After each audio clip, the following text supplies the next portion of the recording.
สบายดีFC ไข่ไก่ขนมหวานเนาะเราจะมาสนทนาเรื่องไก่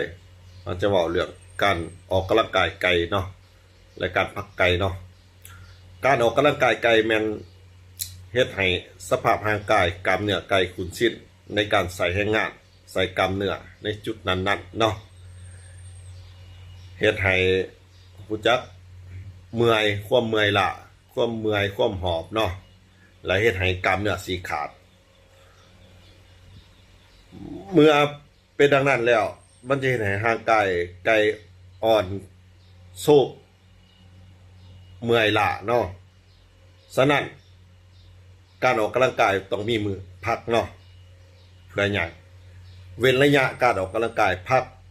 เมื่อกล้ามเนื้อสีขาดแล้วมันจะใส่เวลาซ่อมแซมกล้ามเนื้อเฮ็ดให้กล้ามเนื้อแข็งแรงขึ้นกว่าเก่าเนาะในการซ่อมแซมกล้ามเนื้อเฮ็ดให้กล้ามเนื้อแข็งแรงขึ้นกว่าเก่านั้นอยู่ในช่วงเวลาที่ไก่พักเนาะบ่แม่นในช่วงเวลาที่ออกกำลังกายอย่างต่อเนื่องเนาะมีหยัง FC ไข่ไก่ขนมหวานฝากกดไลค์กดแชร์เด้อใครมีหยังคอมเมนต์ก็คอมเมนต์สร้างสีสันนำกัน